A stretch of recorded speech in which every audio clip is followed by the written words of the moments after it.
संक्षिप्त योग विशिष्ट वैराग्य प्रकरण। संसारी वस्तुओं की निस्सारता, क्षण भंगुरता और दुख रूपता का तथा सत्पुरुषों की दुर्लभता का प्रतिपादन, जागतिक पदार्थों की परिवर्तनशीलता एवं अस्थिरता का वर्णन। श्री रामचंद्र जी कहते हैं, तात मुनीश्वर, इस जगत का स्वरूप अत्यंत अभद्र है, तो भी ये ऊपर से मनोरम प्रतीत होता है। इसमें कोई ऐसा पदार्थ मेरी दृष्टि में नहीं आता जिसके प्राप्त होने से चित्त को अत्यंत विश्राम परम सुख मिल सके। बाल्यावस्था विविध प्रकार से कल्पित क्रीड़ा कौतुक में ही चपलता पूर्वक बीत जाती है। युवावस्था आने पर मन रूपी मृग स्त्री रूपणी गुफाओं में ही रमता हुआ जीर्ण हो जाता है। वृद्ध वृद्धावस्था प्राप्त होने पर जब ये शरीर जर्जर हो जाता है, उस समय जन समुदाय केवल दुख ही दुख भोगता रहता है। उसे कहीं कभी भी सुख शांति का लेश मात्र भी प्राप्त नहीं होता। बुढ़ापा रूपी हिम की वर्षा से जब देह रूपणी कमलनी नष्ट हो जाती है, उस समय प्राणी रूपी भ्रमर इसे छोड़ करके दूर, बहुत दूर चला जाता है। उस दशा में उस मनुष्य के लिए यह संसार रूपी सरोवर शुष्क नष्ट हो जाता है। इस संसार में तृष्णा नाम की नदी निरंतर बहती रहती है।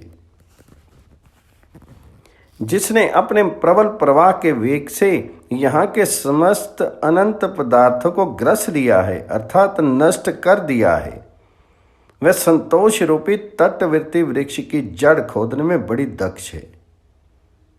संसार रूपी समुद्र में चमड़े से मड़ी हुई शीर रूपणी नौका सुधा, पिपासा आदि विविध रंगों से आहत हो हिलती डोलती हुई इधर उधर घूम रही है।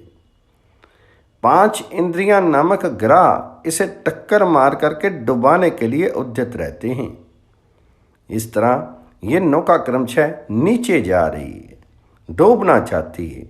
इसमें धैर्य और वैराग्य से शोभित होने वाले विवेकी जीव नहीं बैठे हैं। जहाँ तृष्णा रूपनी लताओं का ही प्राधान्य है, ऐसे संसार रूपी वनों में विचरने वाले ये मन रूपी बंदर काम रूपी वृक्षों की सैकड़ों शाखाओं पर भटकते हुए अपनी आयु नष्ट करते हैं, परंतु कभी मनवांछित फल नहीं पाते। महर्षि, आपत्तियों की प्राप्ति होने पर भी दुख और मोह जिनसे दूर ही रहते हैं, स्वास्थ्य और संपत्ति में भी जो अहंकार शून्य मन से शोभित होते हैं, तथा सुंदरी रमणीया जिनके अंतःकरण में चोट नहीं पहुंचाती, विकार नहीं उत्पन्न करती, ऐसे महात्मा पुरुष इस समय अत्यंत दुर्लभ हैं। जो हाथियों की सेना रूपी तरंगों से उद्वेलित होने वाले समर सागर को अपने बल विक्रम के द्वारा पार कर जाते हैं, मेरी दृष्टि में वे शूरवीर नहीं हैं। मैं तो उन्हीं को शूरवीर मानता हूँ जो मन रूपी उताल तरंगों से पूर्ण इस देह और इंद्रिय रूपी समुद्र को विवेक वैराग्य आदि के द्वारा लांघ जाते हैं। जो कीर्ति से जगत को, प्रताप से संपूर्ण दिशाओं के प्रदेशों को, संपत्ति से याचकों के घरों को और सात्विक बल अर्थात क्षमा, विनय, उदारता आदि से लक्ष्मी को परिपूर्ण करते हैं, तथा जिनके धैर्य का बंधन कभी टूटता नहीं, वे महापुरुष इस पृथ्वी पर सुलभ नहीं हैं, परम दुर्लभ हैं। कोई पर्वत की प्रस्तरमय दीवार के भीतर गहन गुफा में निवास करता हो या वज्र निर्मित अभेद्य दुर्ग में रहता हो, सभी मनुष्यों के पास प्रारब्ध के अनुसार पुण्य के फल स्वरूप संपत्तियां, अनिमा आदि सिद्धियों को साथ लिए सदा वेग पूर्वक चली आती हैं, और पाप के फल स्वरूप आपत्तियां भी निरंतर अपने आप आ जाती हैं। तात पुत्र, स्त्री और धन, इन सब को मनुष्य भ्रमवश अपनी बुद्धि के द्वारा रसायन के समान सुखद मान लेता है, परंतु मृत्यु काल आने पर वे सब के सब कोई उपकार नहीं करते। अपितु अत्यंत रमणीय भोग भी उस समय विष पान करने से होने वाली मूर्छा के समान दुखदायी ही सिद्ध होते हैं। शरीर की बाल्य और युवा अवस्थाओं के अंत में बुढ़ापे की विषम अवस्था को पहुंचा हुआ जरा जीर्ण शरीर वाला जीव विषादमग्न होके इस लोक में अपने संचित किए हुए धर्म शून्य अर्थात पाप पूर्ण भावों, कर्मों एवं विचारों का स्मरण करके दुस्सह अंता ज्वाला से जलता रहता है। जीव के प्रारब्ध में केवल काम, अर्थ और सकाम धर्म की प्राप्ति के लिए ही जिन्होंने हृदय में स्थान बना रखा है, उन क्रियाओं द्वारा ही अपने दिन बिता करके वृद्धावस्था को पहुँचे हुए उन मनुष्यों का हिलते हुए मोर पंख के समान चंचल चित्त किस उपाय से विश्राम सुख शांति लाभ करे। अर्थात निष्काम धर्म या परमार्थ साधना के बिना सुख शांति का मिलना कठिन है। इनको अभी करना है और उन्हें बाद में। इस प्रकार जिनके लिए चिंता की जाती है वे आपात रमणीय एवं परिणाम में अनर्थ रूप सिद्ध होने वाले कार्य स्त्रियों तथा अन्य लोगों का मनोरंजन मात्र करते हुए वृद्धावस्था के अंत तक लोगों के चित्त को वेग पूर्वक जीर्ण शीर्ण विवेक भ्रष्ट करते रहते हैं। जैसे वृक्षों के पत्ते उत्पन्न होकर के थोड़े ही दिनों में पीले पड़ के झड़ जाते हैं या नष्ट हो जाते हैं, उसी प्रकार आत्म विवेक से रहित मनुष्य इस लोक में जन्म लेके एक दूसरे से मिलकर के कुछ ही दिनों में साथ छोड़ के चल देते हैं।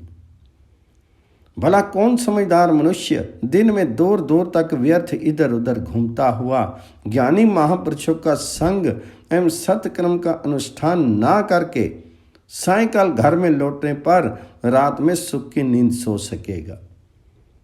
समस्त शत्रुओं को मार भगाने पर जब चारों ओर से धन संपत्ति प्राप्त होने लगती है, उस समय पुरुष जब तक इन विषय सुखों के सेवन में लगता है तब तक ही मृत्यु कहीं से सहसा आ धमकती है, जो किसी कारण से वृद्धि को प्राप्त होकर भी क्षण भर में ही नष्ट होते देखे गए हैं। उन अत्यंत तुच्छ विशेष विभोगों द्वारा इधर उधर भटकाई जाती हुई जनता इस भूतल पर अपने निकट आई हुई मृत्यु को यहाँ जान पाती, ये कितने आश्चर्य की बात है। समुद्र की क्षणभंगुर लहरों के समान ये चपल जनता इस भूतल पर निरंतर कहीं से वेग पूर्वक आती और फिर सदा वेग से ही चली जाती है। जैसे चंचल भ्रमर रूपी नेत्रों और लाल पल्लव रूपी अधरों वाली तथा विष वृक्ष पर चढ़कर फैली हुई चंचल विषलताएं देखने में अति सुंदर होने के कारण पहले मन को हर लेती हैं, पीछे सेवन करने पर प्राणों का नाश कर देती हैं। उसी प्रकार लाल अधरों और भ्रमर तुल्य चंचल नेत्रों से शोभित होने वाली सुंदरी स्त्रियां मनोहारिणी होने के कारण पहले ही मनुष्यों के चित्त को चुराती हैं, फिर सर्वथा उनके प्राणों का अपहरण करने वाली बन जाती हैं। जैसे तीर्थ यात्रा अथवा देव उत्सव में बहुत से मनुष्यों का मेला जुट जाता है, उसी प्रकार इस लोक और परलोक से व्यर्थ ही आए हुए और अमुक स्थान पर हम लोगों की भेंट होगी। इस तरह आपस के संकेत युक्त अभिप्राय से एकत्र हुए लोगों का जो स्त्री पुत्र और मित्र आदि के रूप में यहाँ मिलन होता है, ये व्यवहार माया में ही है। ये संसार वेग पूर्वक घूमने वाले कुलाल चक्र के समान है। यद्यपि यह वर्षा ऋतु के पानी के बुलबुलों के समान क्षणभंगुर है, तथापि असावधान मनुष्य को बुद्धि में अपनी चिरस्थायिता की ही प्रतीति कराता है। जहाँ देवश बारंबार जन्म लेकर के अपने शरीर को धारण करके छाया पत्र पुष्प आदि के द्वारा निरंतर प्राणियों का उपकार करने वाला वृक्ष भी कुल्हाड़ी से काट दिया जाता है, उस संसार में मनुष्य जैसा अपराधी और उपकार शून्य प्राणी सदा जीवित ही रहेगा, ऐसा विश्वास करने के लिए कौन सा कारण है? विष का वृक्ष और विषय आसक्त मनुष्य दोनों ऊपर से बड़े मनोहर लगते हैं, किंतु उनके भीतर बड़ा भारी दोष भरा रहता है। एक विषवृक्ष हृदय स्थित प्राणों के विनाश के लिए खड़ा है, तो दूसरा विषय आसक्त मनुष्य आंतरिक शांति के विघात के लिए तैयार रहता है। इनके संग से तत्काल मूर्छा या मूर्छता ही प्राप्त होती है। संसार में ऐसी कौन सी दृष्टियां हैं जिनमें दोष नहीं है? वे कौन सी दिशाएं हैं जहां दुख और दाह नहीं है? वे कौन से जीव शरीर हैं जो क्षण भंगुर नहीं हैं? और कौन सी लौकिक क्रियाएं हैं जिनमें छल कपट नहीं है? बीते हुए और आने वाले अनंत कल्पों की संख्या का परिज्ञान नहीं होता, इसलिए जैसे क्षण अनंत है उसी प्रकार कल्प भी अनंत है। भगवान विष्णु और रुद्र आदि की दृष्टि में कल्प भी क्षण ही है, अतः ब्रह्मलोक के निवासी भी कल्प नामधारी एक क्षण तक ही जीने वाले हैं। इसलिए कलाओं विभिन्न अंशों से शोभित होने वाले काल समूह में लघुत्व और दीर्घत्व, चिर जीवन और क्षण जीवन की बुद्धि भी दृष्टा की कल्पना के अधीन होने के कारण असत्य ही है। सर्वत्र पत्थर के ही पहाड़ हैं, उनमें पत्थर के सिवा दूसरी कोई वस्तु नहीं है। इसी तरह सब जगह मिट्टी की ही पृथ्वी है, काष्ठ के ही वृक्ष हैं और हाड़ मांस के ही मनुष्य हैं। लोगों के बनाए हुए संकेत के अनुसार ही उनके विशेष नाम आदि भाव नियत हो गए हैं। इस भोग्य वर्ग में कोई भी वस्तु विकार से हीन अथवा अपूर्व नहीं है। सब कुछ विकार रूप होने के कारण ही असत्य है। जल, अग्नि, वायु, आकाश और पृथ्वी, ये पांच महाभूत ही परस्पर मिलकर के घट पट आदि नाना पदार्थों के रूप में अविवेकी पुरुषों को प्रतीत होते हैं। चेतन के सानिध्य से ही उन्हें पदार्थों की प्रतीति होती है। विवेक दृष्टि से पृथक पृथक विभाग पूर्वक आलोचना करने पर ये जगत पांच भूतों से अतिरिक्त कोई वस्तु दूसरी नहीं सिद्ध होता। महात्मन, मिथ्या होने पर भी इस पदार्थ समूह के विषय में व्यवहार कुशलता के कारण विद्वान पुरुषों के भी मन में भोग संबंधी चमत्कार चेष्टा को उत्पन्न करने वाली जो व्यवहार चमत्कृति या प्रवृत्ति देखी जाती है, वे कोई आश्चर्य की बात नहीं है।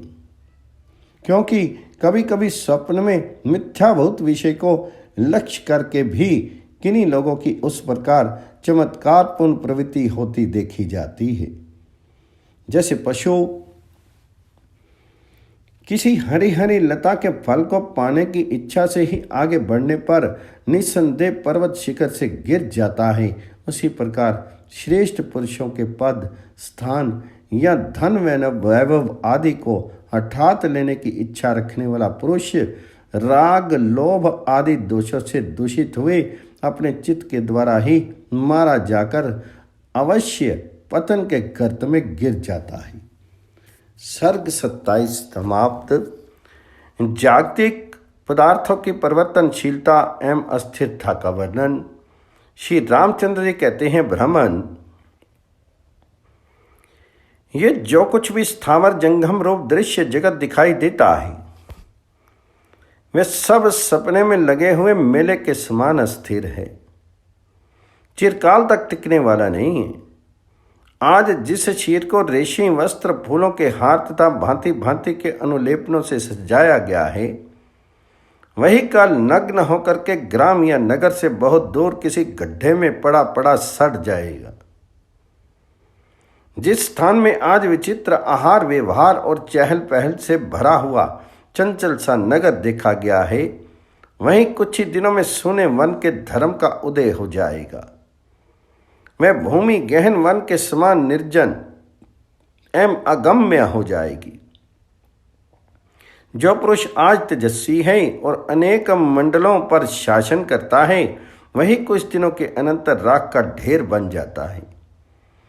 आज जो आकाश मंडल के समान नीला और महाभयंकर वन है, वही कुछ काल के पश्चात ध्वजा पताकाओं के आकाश से आकाश को ढक देने वाला विशाल नगर बन जाता है। आज जो लता वल्लियों से आवेष्टित भयंकर वन श्रेणी दृष्टि गोचर होती है, वही कतिपय दिनों में ही रेगिस्तान का स्थान ग्रहण कर लेती है। जल स्थल हो जाता है और स्थल जल हो जाता है। काठ, जल और तिनको सहित सारा जगत ही विपरीत अवस्था को प्राप्त होता रहता है। जवानी, बचपन, शीर और द्रव्य संग्रह, ये सब के सब अनित्य हैं और तरंग की भांति निरंतर एक भाव से दूसरे भाव को प्राप्त होते रहते हैं। इस संसार में प्राणियों का जीवन हवा से भरे स्थान में रखे हुए दीपक की लौ के समान चंचल, बहुत ही शीघ्र बुझ जाने वाला है और तीनों लोकों के संपूर्ण पदार्थों की शोभा, चमक, दमक बिजली की चमक के समान क्षणिक है। महर्षि, वे उत्सव और वैभव से शोभित होने वाले दिन, वे महाप्रतापी पुरुष, वे प्रचुर संपत्तियां तथा वे बड़े बड़े कर्म सब के सब दृष्टिपथ से दूर हो केवल स्मरण के विषय रह गए हैं। इस तरह हम भी क्षण भर में अज्ञात स्थान को चले जाएंगे और लोगों के लिए केवल स्मरणीय बन करके रह जाएंगे। ये संसार प्रतिदिन नष्ट होता है और प्रतिदिन पुनः उत्पन्न हो जाता है। अतः आज तक इस नष्ट प्राय जले हुए संसार का अंत नहीं हुआ। प्रभु, मनुष्य पशु पक्षियों की योनि को प्राप्त होते हैं, पशु पक्षी मानव जन्म धारण करते हैं तथा देवता भी देवतर योनियों में जन्म लेते हैं। फिर इस संसार में कौन सी वस्तु स्थिर है? स्वर्ग, पृथ्वी, वायु, आकाश, पर्वत, नदियाँ और दिशाएं, ये सब के सब विनाश रूपी वड़वानल के लिए सुख ईंधन के समान है। धन, भाई, बंधु, भृत्यवर्ग, मित्र तथा वैभव, ये सब के सब विनाश के भय से डरे हुए पुरुष के लिए नीरस ही हैं। मुनीश्वर, जगत में मनुष्य क्षण भर में ऐश्वर्य, धन, वैभव प्राप्त कर लेता है और क्षण भर में दरिद्र हो जाता है। वे क्षण भर में ही रोगी और क्षण भर में ही निरोग हो जाता है। इस प्रकार प्रति क्षण विपरीत अवस्था प्रदान करने वाले इस नश्वर जगत रूपी ब्रह्म से कौन बुद्धिमान मनुष्य मोहित नहीं हुए हैं? इस ब्रह्म ने सभी लोगों को मोह में डाल रखा है। आकाश मंडल क्षण भर में ही अंधकार रूपी कीचड़ से ढक जाता है। फिर क्षण भर में ही स्वर्ण द्रव के समान शीतल, मृदल चांदनी आदि के उज्जवल प्रकाश से उद्भासित होकर परम सुंदर दिखाई देने लगता है। दूसरे ही क्षण मेघ रूपी नील कमल की माला से उसका अंत प्रदेश वक्ष उधर ढक जाता है। क्षण भर में ही वहाँ उच्च स्वर से मेघों की गंभीर गर्जना होने लगती है और क्षण में ही वह मुख की भांति नीरव हो जाता है। क्षण में ही ताराओं की हारामारी से अलंकृत और क्षण में ही सूर्य रूपी मणि से विभूषित हो जाता है। क्षण में ही वहाँ चंद्रमा की चटकीली चांदनी से आनंद छा जाता है और क्षण भर में ही वह सबसे सूना हो जाता है।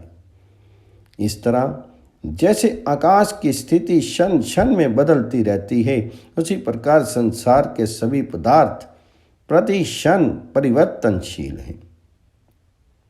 महर्षि, संसार में कौन ऐसा पुरुष है जो धीर होता हुआ भी क्षण भर में स्थित और क्षण भर में नष्ट होने वाली आवागमन की परंपरा से युक्त इस संसारिक स्थिति से भयभीत नहीं होता?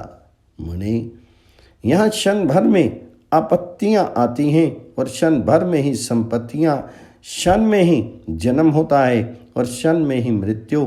इस जगत में कौन सी ऐसी वस्तु है जो क्षणिक ना हो? भगवान, यहाँ उत्पन्न हुए मनुष्य पहले कुछ और ही था और थोड़े दिनों बाद अन्य प्रकार का हो जाता है। यहाँ सदा एक रूप रहने वाली सुस्थिर वस्तु कोई नहीं है। यहाँ कायर के द्वारा शूरवीर मारा जाता है।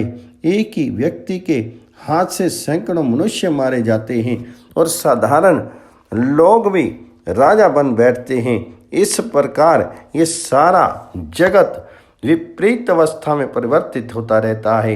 बाल्यावस्था थोड़े ही दिनों में चली जाती है, फिर यौवन की शोभा छा जाती है और कुछ ही दिनों में वह भी समाप्त हो जाती है। तत्पश्चात वृद्धावस्था का पदार्पण होता है। जब हमारे शरीर में ही एक रूपता स्थिरता नहीं है, तब बाह्य वस्तुओं में एक रूपता का विश्वास क्या हो सकता है। उत्पन्न और विनष्ट होने वाले संसारी पुरुषों की न तो आपत्तियां स्थिर रहती हैं और न संपत्तियां ही। ये काल चतुर मनुष्यों को भी अवहेलना पूर्वक विपरीत स्थिति में परिवर्तित करने के कार्य में अत्यंत कुशल है। प्रायः सब लोगों को आपत्ति में ढकेल करके ये क्रीड़ा करता है। सर्ग 27-28। श्री राम की प्रबल वैराग्यपूर्ण जिज्ञासा तथा तत्व ज्ञान के उपदेश के लिए प्रार्थना। श्री रामचंद्र जी कहते हैं, मुनीश्वर, विषय भोग दुख रूप और अनित्य हैं। इस प्रकार विषयों में दोष दर्शन रूपी दावानल के द्वारा मेरा चित्त दग्ध ही होकर निर्मल एवं महान ज्ञान हो गया है। अतः जैसे जलाशयों में मृग तृष्णा का उदय नहीं होता, उसी तरह मेरे उस चित्त में भोगों की आशा अंकुरित नहीं होती। जैसे नीम के वृक्ष पर फैली हुई रसहीन गिलोय काल पा करके उत्तरोत्तर कड़वी होती जाती है, उसी प्रकार ये सांसारिक स्थिति भी दिन प्रतिदिन तीव्र वैराग्य के कारण मेरे लिए अधिक कठिनता को प्राप्त हो रही है। मुनीश्वर, विविध चिंताओं से परिपूर्ण भोग समूहों एवं राज्यों की अपेक्षा चिंता रहित महात्मा पुरुषों द्वारा स्वीकृत एकांत सेवन ही मुझे अच्छा लगता है। सुंदर उद्यान मुझे आनंद नहीं देते, स्त्रियों से मुझे सुख नहीं मिलता और धन की आशा पूर्ति से मुझे हर्ष नहीं होता। मन के साथ साथ शांति में पाना चाहता हूँ। मैं ना तो मृत्यु का अभिनंदन और ना जीवन का ही स्वागत करता हूँ। जिस तरह संताप रहित होकर के स्थित हूँ, उसी तरह रह रहा हूँ। मुझे राज्य से, भोगों से, धन से और नाना प्रकार की चेष्टाओं से भी क्या प्रयोजन है। अहंकारवशी मनुष्य इन राज्य आदि से संबंध रखता है, किंतु मेरा वह अहंकार ही गल गया है, अतः मेरे लिए इनकी आवश्यकता नहीं रह गई है।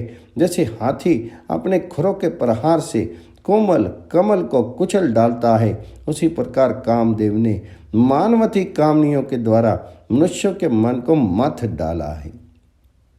मुनिंद्र, यदि अभी निर्मल बुद्धि के द्वारा इस चित्त की चिकित्सा नहीं की जाती, तो फिर इसकी चिकित्सा का अवसर ही कहाँ रह जाएगा, क्योंकि रोग बढ़ जाने पर उसकी चिकित्सा कठिन हो जाती है। विषयों की विषमता ही विष है।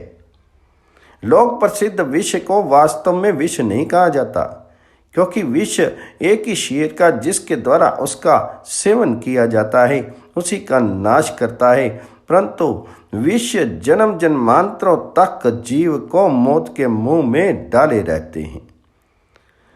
सुख दुख, मित्र, भाई, बंधु, जीवन और मरण, ये सब बंधन के कारण होते हुए भी ज्ञानी पुरुष के चित्त को नहीं बांधते। अज्ञानी का ही मन इनसे बनता है। ब्राह्मण, आप प्राचीन और अर्वाचीन बातों के जानने वाले महात्माओं में श्रेष्ठ हैं, इसलिए जिस प्रकार मैं शोक, भय और खेद से मुक्त होकर यथार्थ ज्ञान से संपन्न हो जाऊं, वैसा उपदेश मुझे शीघ्र प्रदान कीजिए। अज्ञान एक भयंकर वन के समान है। जैसे वन में मृगों को फंसाने के लिए जाल बिछे होते हैं, कांटेदार झाड़ झखाड़ फैले रहते हैं तथा जगह जगह बहुत से ऊंचे नीचे स्थान रहते हैं, उसी प्रकार अज्ञान रूपी वन भी विषय वासना के जाल से आवेष्टित दुख रूपी कंटकों से व्याप्त तथा संपत्ति विपत्ति रूपी ऊंच नीचे स्थानों से युक्त है। महात्मन, जैसे रात में ऐसी अंधकार राशि नहीं होती जो चंद्रमा की चांदनी से नष्ट ना हो जाती हो, उसी प्रकार संसार में ऐसी दुश्चिंताएं नहीं हैं जो उत्तम अंतःकरण वाले महात्मा पुरुषों के संग से क्षीण ना हो जाएं। आयु वायु से टकराई हुई मेघों की घटा से झरते हुए जल बिंदुओं के समान क्षण भंगुर हैं। भोग मेघमाला के बीच में चमकती हुई बिजली के समान चंचल हैं तथा युवावस्था के मनोरंजन जल के वेग के समान चपल हैं। ऐसा विचार कर मैंने इन सब को त्याग दिया और तुरंत ही चिरकाल तक बनी रहने वाली शांति को आज से अपने चित्त पर शासन करने के लिए सुदृढ़ अधिकार मुद्रा समर्पित कर दी है। जैसे मृग तुच्छ तृणों के लोभ से ठगे जाकर के गड्ढों में गिर पड़ते हैं, उसी प्रकार अंतःकरण की वृत्तियां निस्सार विषयों द्वारा ठगी जाती और विक्षेप रूपी दुखों को भोगने के लिए उनके गहरे गर्त में गिर जाती हैं। जैसे देवता विविध भोग सामग्रियों से परिपूर्ण तथा चतुर्दश भुवनों के भीतर विचरण करने वाली अपनी शीघ्रगामी विमान का परित्याग नहीं करते, उसी प्रकार विविध भोग वासनाओं से विस्तार को प्राप्त हुआ और समस्त लोकों में वे रोक टोक विचरने वाला मनुष्यों का यह चंचल चित्त भी कभी चपलता को नहीं छोड़ता। अतः महात्मन जन्म मरण आदि दुखों से रहित देह आदि उपाधियों से शून्य तथा भ्रांति रहित वह महान विश्रांतिदायक परम पद कौन सा है जहाँ पहुँच जाने से शोक का अभाव हो जाता है। समस्त कर्मों का सुचारू रूप से अनुष्ठान करने वाले तथा सदा लौकिक व्यवहार में ही तत्पर रहने वाले जनक आदि महापुरुष कैसे उत्तम पद को प्राप्त हुए। दूसरों को अधिक मान देने वाले महामुनि वे कौन सा उपाय है जिससे संसार रूपी पंख का अनेक अंगों से संपर्क हो जाने पर भी मनुष्य उससे लिप्त नहीं होता। किस दृष्टि बुद्धि का आश्रय लेकर के आप जैसे पाप रहित महामना महापुरुष इस जगत में जीवन मुक्त होकर विचरते हैं। जिसे मोरूपी मतवाले हाथी ने मत डाला है, जिसके भीतर काम आदि दोषों की कीचड़ भरी पड़ी है, वह प्रज्ञा रूपी महान सरोवर किस उपाय से अत्यंत निर्मल हो जाता है। जैसे कमल के पत्ते से जल का लगाव नहीं होता, उसी प्रकार प्रवाह रूप से बने रहने वाले इस संसार में समस्त व्यवहारों का निर्वाह करता हुआ भी मनुष्य बंधन में ना पड़े, इसका क्या उपाय है। संपूर्ण प्राणियों को आत्मा के समान तथा इस समस्त भोग प्रपंच को तिनके के समान समझने वाला और मन की काम आदि वृत्तियों का स्पर्श न करने वाला मनुष्य कैसे श्रेष्ठ पद को प्राप्त हो सकता है। जिसने संसार रूपी महासागर को पार कर लिया हो, ऐसा कौन सा महापुरुष है जिसके चरित्र का अनुसरण करके मनुष्य कभी दुखी नहीं होता। वे प्राप्त करने योग्य कल्याण और फल क्या हैं, इस विशेष संसार में इसे पार करने के लिए कैसे व्यवहार करना चाहिए। प्रभु, मुझे तत्व का कुछ उपदेश दीजिए, जिससे मैं ब्रह्मा जी के द्वारा रचित इस अव्यवस्थित जगत का पूर्वापर अर्थात आदि अंत समझ सकूं। इस संसार में ग्रहण करने योग्य वस्तु क्या है, त्याज्य वस्तु क्या है, तथा इन दोनों से भिन्न अग्रा एवं अत्याज्य वस्तु क्या है। मनुष्यों का ये चंचल चित्त किस प्रकार पर्वत के समान स्थिरता एवं शांति को प्राप्त करे। किस पावन मंत्र से सैकड़ों क्लेशों की सृष्टि करने वाला ये दोष युक्त संसार रूपी हैजा का रोग अनायास शांत हो सकता है। महात्मन, जैसे वन में कुत्ते विभिन्न जंतुओं के अधमरे शरीर को पीड़ित करते रहते हैं, उसी तरह नाना प्रकार के संशय सर्वोत्कृष्ट आनंद मग्न ब्रह्म पद में अत्यंतिक निष्ठा से रहित पुरुष को सदा कष्ट देते रहते हैं। मुनीश्वर, ऐसा कौन सा उपाय है, क्या गति है, कौन सा चिंतन है क्या आश्रय है तथा कौन सा साधन है जिसका अवलंबन करने से ये जीवन रूपी वन भविष्य में अमंगलकारी ना हो। भगवान, इस पृथ्वी पर स्वर्ग में अथवा देव समाज में कोई भी ऐसी वस्तु नहीं है जिसे तुच्छ होने पर भी आप जैसे परम बुद्धिमान महात्मा रमणीय न बना दे। ये नश्वर संसार निरंतर दुखों से परिपूर्ण और नीरस है। कृपया ये बताइए कि ये किस उपाय से अज्ञान के निवारण पूर्वक परम आनंद रूप उत्तम स्वाद से युक्त हो जाता है। मुनि, ये मन रूपी चंद्रमा काम से कलंकित हो रहा है।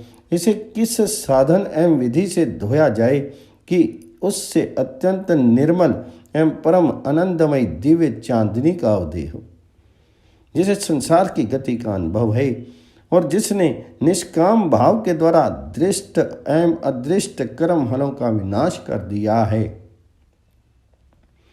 ऐसे किस महापुरुष की भांति हमें इस संसार रूपी वन की गलियों में विचरते समय व्यवहार करना चाहिए। प्रभु, किस उपाय का आश्रय लिया जाए जिससे संसार रूपी वन में विचरने वाले जीव को राग द्वेष रूपी बड़े बड़े दोष और भोग समूह एवं ऐश्वर्य रूपी हिंसक जंतु कष्ट न दे सके। मुनि श्रेष्ठ, तीनों लोकों में मन को जो मनन शालिनी सत्ता विषय चिंतन रूप अस्तित्व हैं, उसे किसी साधन रूप युक्ति के बिना नष्ट नहीं किया जा सकता। अतः आप उस उत्तम युक्ति का पूर्ण रूप से उपदेश कीजिए तथा जिसका अवलंबन करने से लोक व्यवहार में तत्पर रहने पर भी मुझे दुख प्राप्त ना हो सके, उस व्यवहार संबंधी उत्तम युक्ति का प्रतिपादन कीजिए।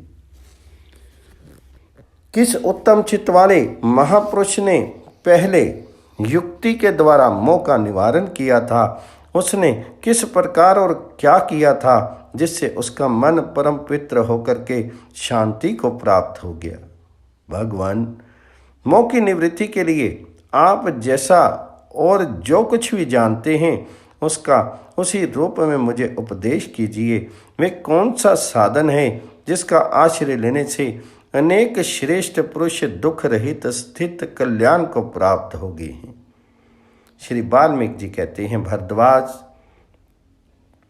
जैसे मोर महान मेघों की घटाओं के सम्मुख कहका रव करके थक जाने के कारण चुप हो जाता है, उसी प्रकार निर्मल चंद्रमा के समान मनोहर एवं महान तत्व विचार से विकसित चित्त वाले श्री रामचंद्र जी विशिष्ट आदि महान गुरुजनों के समक्ष उपयुक्त बातें कह करके चुप हो गए।